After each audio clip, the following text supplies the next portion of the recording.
Man investigating strange noise in his house finds an unlikely sight. Hello, friends.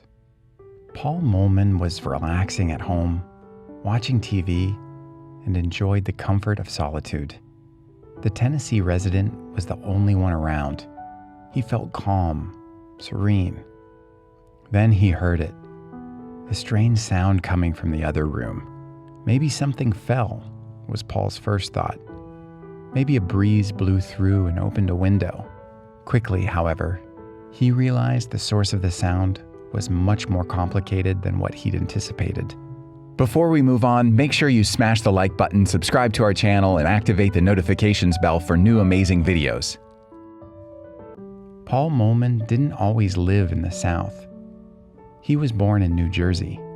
However, after graduating from Rutgers University with a degree in engineering, he packed up and made the big move. He had no idea what waited for him there. On a bright winter morning, in the last week of November 2019, Paul was resting when he heard a thud coming out from his roommate's bedroom. It sounded like something fell, something heavy, he said, but his roommate wasn't home. Paul was rightly unsettled by the sound, so he got up to investigate. He opened the door to his roommate's bedroom and cautiously entered, having no idea about the strange sight that awaited him. Inside the room, he noticed an out-of-place arrangement. There was a pipe that he hadn't recognized lying on the floor. Even more concerning, right beside it was a hole that had been punched straight through to a crawl space beneath the house. Now Paul was getting really concerned. His heart racing, he peered through the hole and looked into the crawl space. He was met with the shock of his life. Staring back at him from the hole was a single eye. His worst fears had been realized. There was a person down there. It was a Caucasian dude. He wasn't wearing a shirt, had no shoes on, Paul remarked. He started interrogating him. "What are you doing down there?" he remembers asking him. "Did the landlord call you? Are you here doing work on the plumbing?" Then the man replied something incoherent and shifted around. He looked like he was trying to hide. Clearly, he was not a plumber. Frustrated with the lack of response, Paul realized that the situation was rapidly escalating. He had to take more serious steps to protect himself in his home. Grabbing his .22 caliber firearm, he informed the man that he was in possession of a gun. "I let him know that I have a gun," Paul reflected, and said, "I don't want to shoot you, but what are you doing?" He called the police, and they quickly arrived. However, even the authorities had a hard time luring the man out of his hiding place.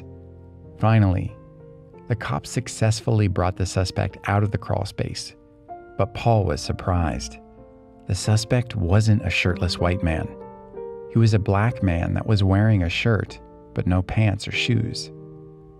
At the moment, I sort of forgot about that part and was like, "Oh, they got the guy. I saw it wrong. They got the guy," Paul reported. Soon, he'd be in for an even bigger shock when the man uttered some words that were comprehensible. The suspect said he'd spilled acid on himself. At first, police were unsure if this was true, but then outside the house, investigators spotted a pile of random clothes and also a bottle of hydrochloric acid. Finally, believing the frightening situation had come to a close, Paul went to get a badly needed drink at a nearby bar. He began chatting with the bartender, telling him about the terrifying ordeal. Then the bartender revealed an anxiety-inducing piece of information.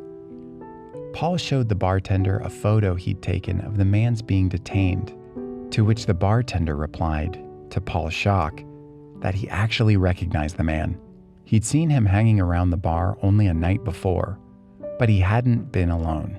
To confirm that this guy was the same person who'd been sneaking around Paul's house, the bartender pulled up surveillance footage from that night.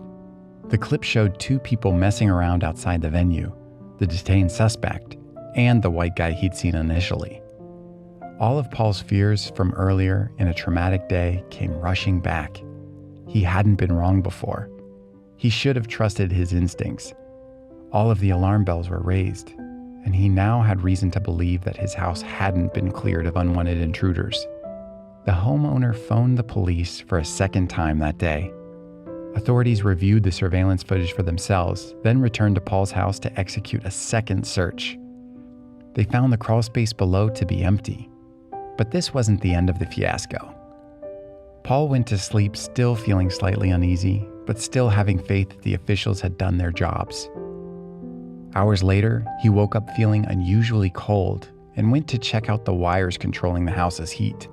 To his shock and dismay, he found that the men had cut the wires. He called for emergency repairs in the middle of the night, but chose not to file a police report. He didn't think the men belonged in jail, but rather needed psychiatric help.